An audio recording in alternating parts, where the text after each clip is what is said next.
Good morning. I'm Jem Young. I'm a senior engineer at Blink Health.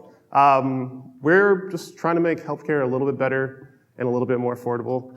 You can find me around the internet as Jem Young, jemyoung.com, some variety of Jem Young.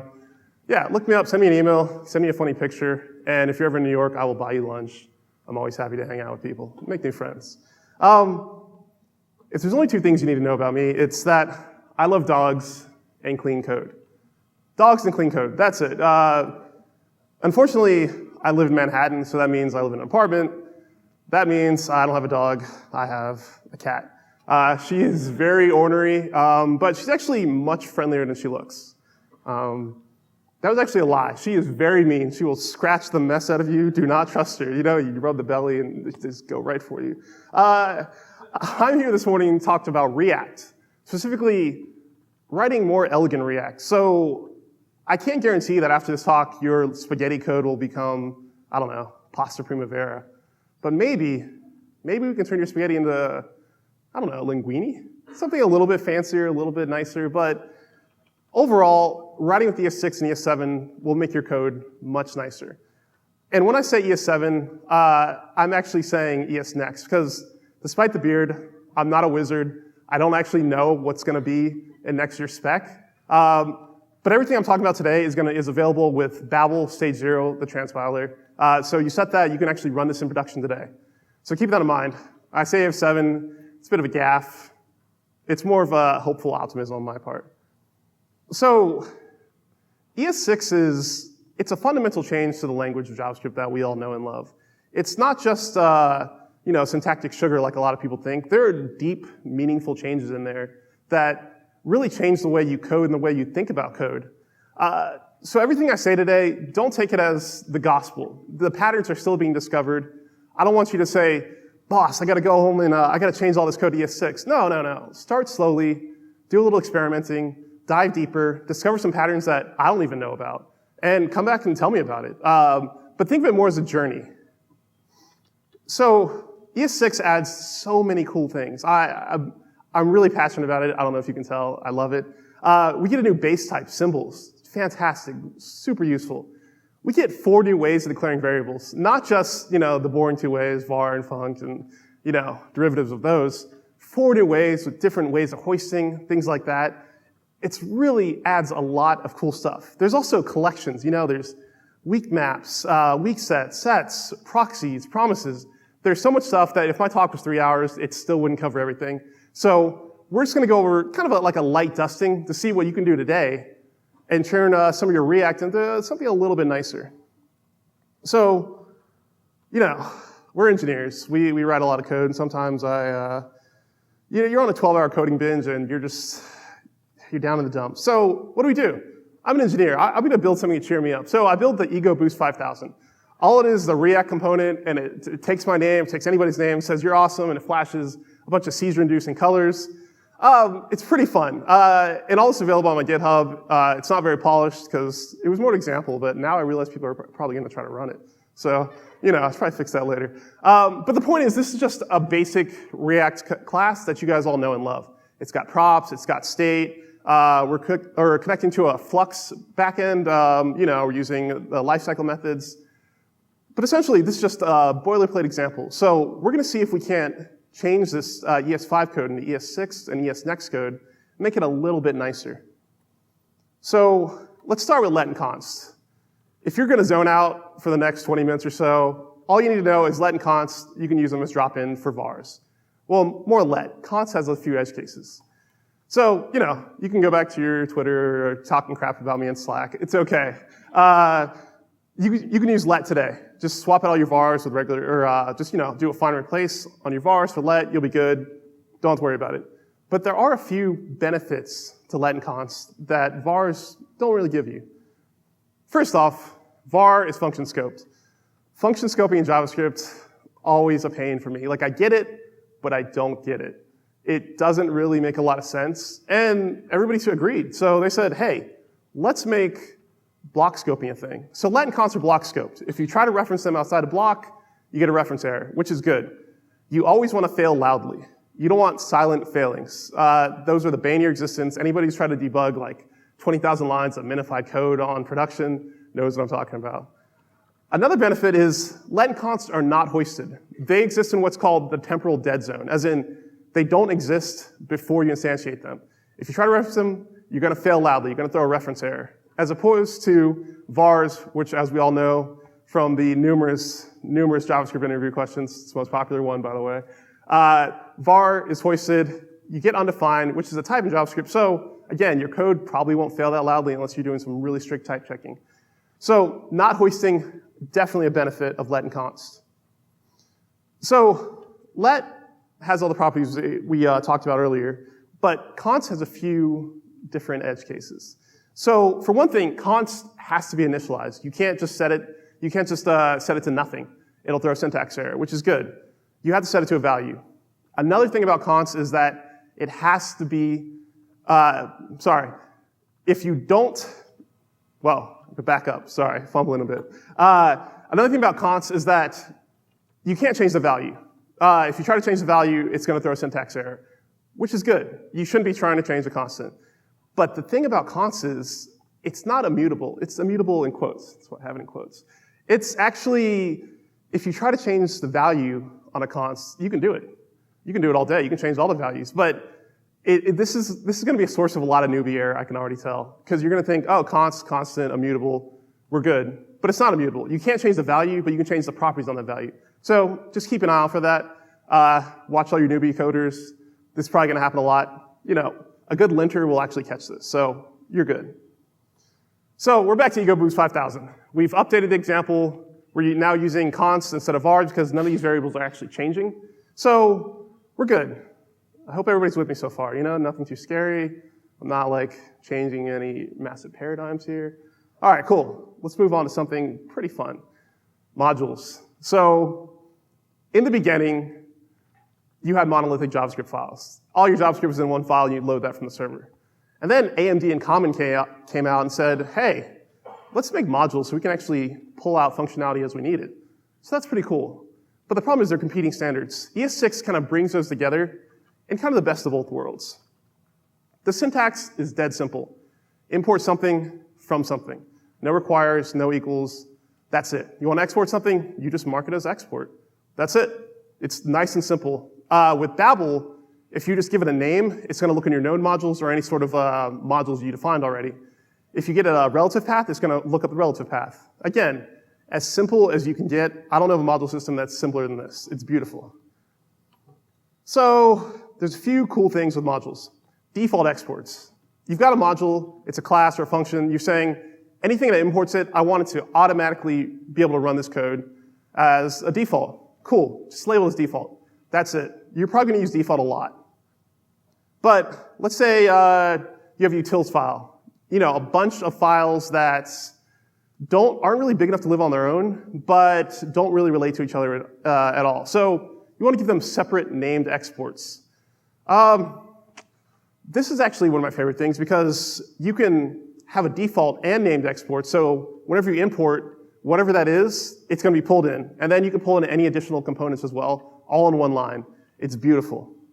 But let's say, hey, I actually want everything in that file. You can do import aliasing. So if you do import star, you can pull in everything from that file and then run it like normal. This is a lot like probably module systems that you're used to work today. So the whole point is, anything you want to do with modules, you can do with ES6 modules. But some of you are saying, Jem, I don't like you. I don't like your pink shorts. I need 3 more things to convince me that modules are cool. All right, my doubting friend. How about the fact that imports are completely hoisted? You put them at the bottom of your code, the entire line's going to be pulled to the top, a lot like a function declaration. You put them in the middle, it's going to be pulled to the top, essentially. Put them at the top, that's just good syntax, but again, you don't have to. That's pretty cool. So circular dependencies, they just work. Anybody who's ever hacked their way around like a cyclic dependency error in Python knows that circular dependencies is just, yeah, some people are nodding. Yeah. Circular dependencies working is just fantastic. Because modules can be loaded synchronously and asynchronously, they just work. It just resolves itself. That is brilliant.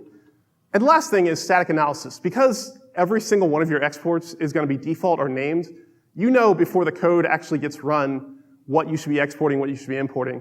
So that means you can run any sort of static analysis on your code, and it's going to save you from mistyping a name, adding a dot, or something like that. Static analysis, fantastic. Always use as much as you can. There's a great talk on flow later. I recommend you guys checking that out. But the whole point is you can catch any sort of errors before it hits production, and that's the way you want to go. Oh, wow, I added another slide in here. Let's see what that is. Oh, that's right. React is component-driven. So you build your components, and then you put them in your view. That's how you get a UI. So, here's your standard imports. You import them. You render the view. That's cool. So what's a better pattern for that? Make an index file. An index file has a reference to all your components, and then you just export them. So you can do a nice, clean, one-line named imports. That's pretty cool. But, you guys are really smart. I think we can do a little bit better than this. So Lee Byron says, hey, here's this proposal that lets you do imports and exports on the same line so that your index files are cut in half. You're literally cutting some of your code base in half. This is awesome. I hope this makes ES7. Again, I can't guarantee it, but I'm really hoping it does. And here's the updated ego boost. We're just changing our ugly requires into beautiful imports, nice and clean. I love it. If you can't tell, yeah, awesome. But we're not straying too far from the path we all know and love. But this next one, it's kind of like my completely failed startup, tattoos for babies. It's a bit controversial. I actually submitted my application to Y Combinator. They spit on it and mailed it back to me. So, So when I talk about controversy, I'm of course talking about classes. Classes, there's been a lot of pushback against classes because people say, oh, it's just syntactic sugar and abstraction on prototype system, which is true. There's a few benefits to classes that prototypes don't have, but for the most part, it's generally true. So I was talking to my good friend and coworker, Yuval Ziegler, and I said, Yuval, how do I get people to realize that, there's nothing wrong with abstraction. Abstraction can be good in some cases, it cleans up your code. And what he said was, programming is all about abstraction at the end of the day. Because none of us are writing machine code for a living, unless you work on like some punch card machine. If so, I'm really sorry. Life sucks for you. But that's why classes are great. They're much cleaner. So if you're a brand new person to the language and I say, hey, what do you know about subclassing? You're saying, oh, prototypes, and you gotta pull the new, and I don't know what's going on. I have no idea what a prototype is. But you say, hey, I got a class and extend something. Nice and simple, nice and clean. It's beautiful. And last but not least, if my epic rant hasn't taught you anything about classes, JavaScript is backwards compatible. So classes are here to stay. Unfortunately, if you don't like it, you're just gonna have to deal with it. I'm really sorry. It's not personal, but I do love classes. So the syntax recognizable. Classes have been around since January in React and JS6. So you guys should all be familiar with it. You can tell there's like a gradual push for classes in React because they have a lot of benefits. One is that strict mode is always on. Strict mode should be on in all your code, but if it's not, you should turn it on today. Strict mode saves you from a lot of those weird JavaScript quirks and just making a lot of dumb blunders. Another thing about classes is that they're not hoisted at all. So you define a class, you try to reference it above, it won't exist. So that actually has some important properties we're going to talk about a little bit later. One thing to note, you can have static methods on a class, but you can't have static objects, or static properties, should I say. So Jeff Morrison actually made a great proposal saying, hey, we should allow static properties on a class. So now we can put our default props, our prop types, any sort of static method on the class, we can put that inside the class body, which is a much cleaner way than having to define things outside the class. Again, I really hope this makes ES7. I can't guarantee it, but it's available in Babel Stage 0 today.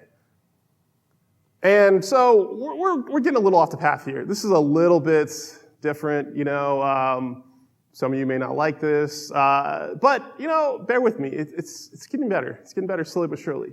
As you can tell, we took out initial state. We don't need it because we set state in the constructor. We called super because if you try to call this in a constructor before calling super, you're going to throw an error, which is the way it should be. And we use static prop types. But again, so a lot of React code is starting to look like classes now, so we're okay. So some of you are saying, what about mixins, Jem? I really love mixins. I got you on that too. You got decorators. We have higher order components. They're a dead drop-in for mixins. So you can switch out your class today, switch your mixins over to higher components or decorators. What about auto binding? I hate doing .bind this unless I'm doing some sort of partial application. Well, arrow functions let you auto bind in your class, so it's automatically going to be bound to this whenever the class is instantiated. So you don't have to do .bind this anymore. Pretty fantastic. Hopefully you guys are all out of excuses not to be using classes, or not to be using create class and start using classes today. Oh, destructuring. Destructuring is so cool. Destructuring is a big word. I know. A lot of people are like, what does it mean? Destructuring, all it is just pulling out values by name or by index and then creating variables out of those values. That's it. Nothing magical, nothing fancy. On the left side, we have a typical way of pulling out values out of an object or array. You know, it's pulling it out by index, using it in functions, using it on desktop props. But on the right side is destructuring. We're just pulling out the variable and the value all in one step. I mean, to me, this is beautiful because you can use this everywhere and it saves so much code.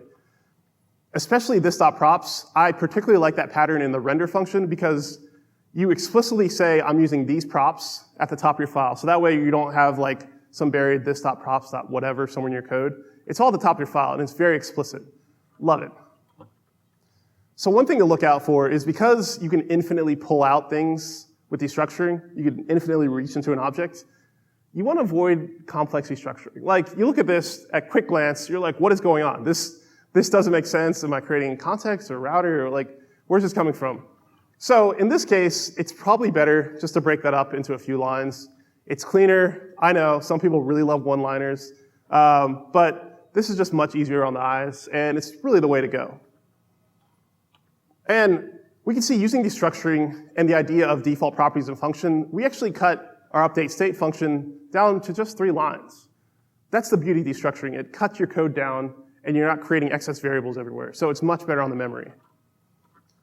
Spread and rest. So spread, you guys should be familiar with. It's available in JSX. You can spread props, state, or context.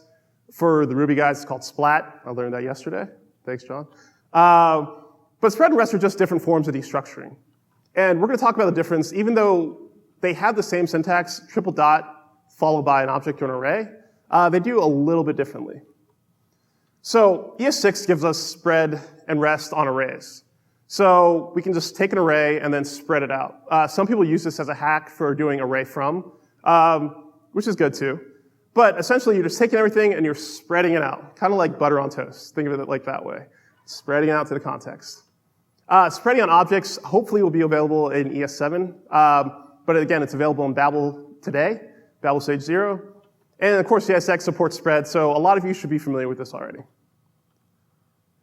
Rest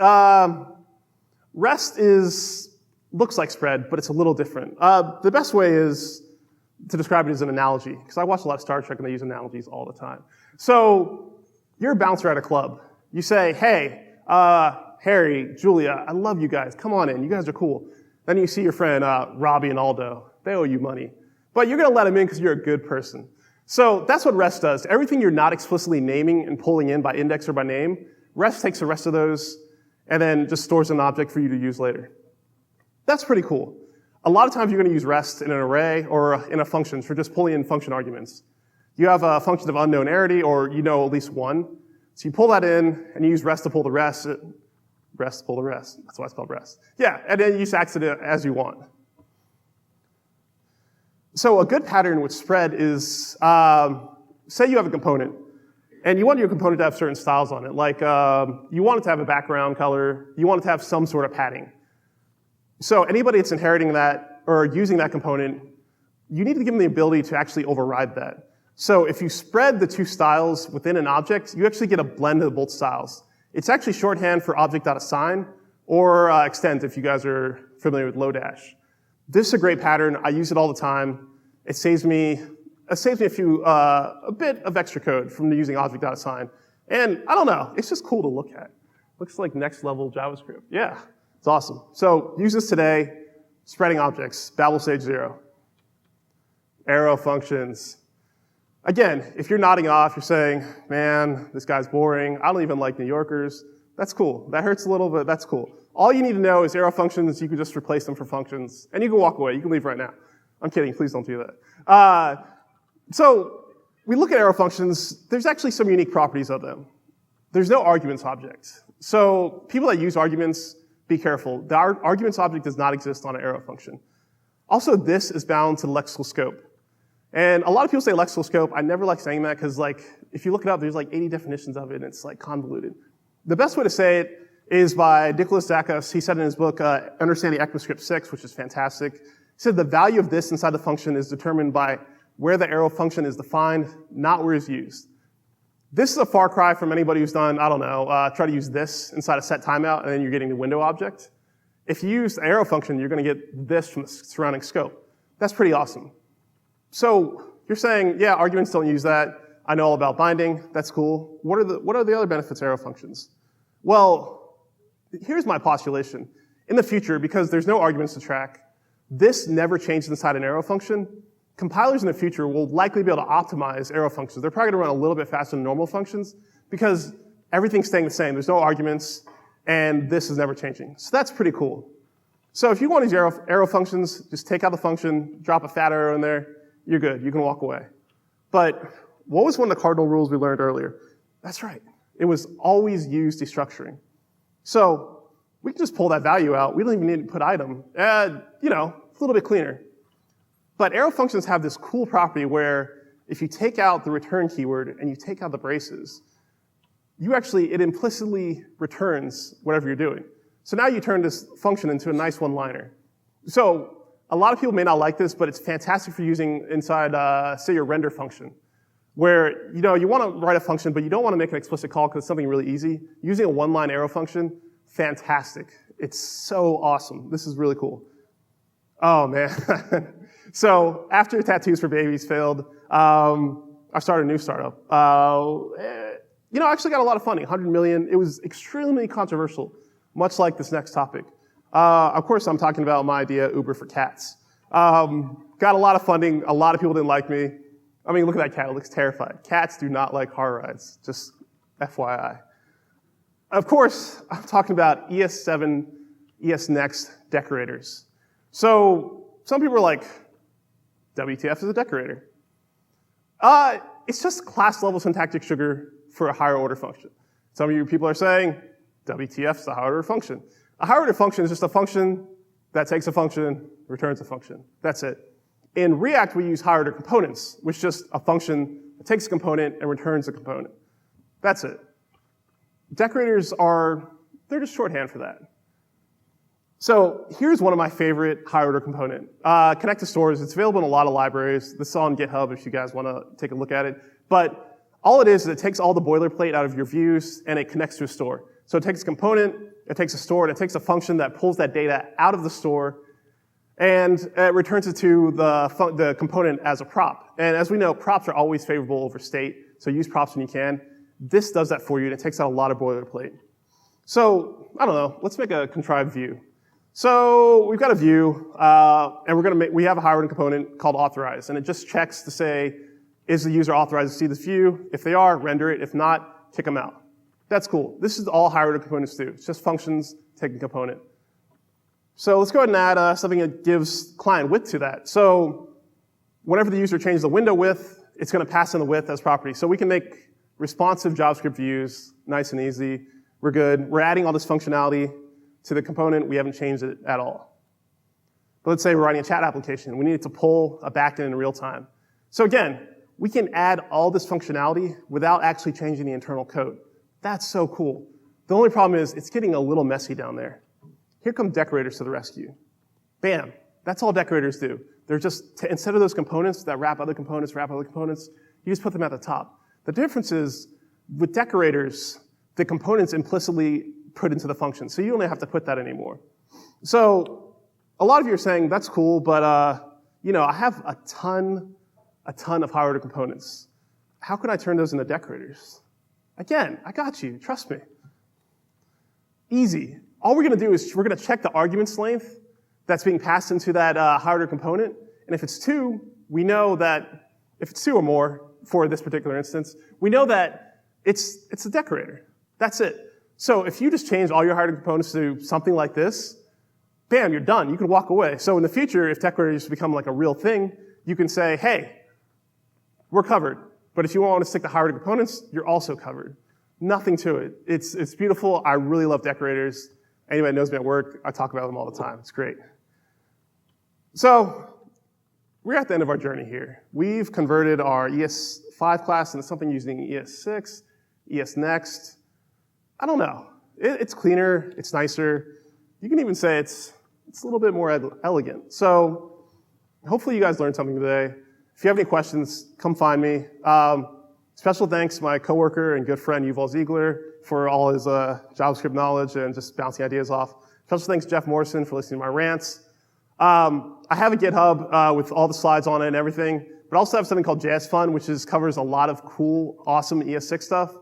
But I couldn't fit into the time because there's just so much stuff to cover. Hopefully you guys have learned something, and have an awesome day. Thank you.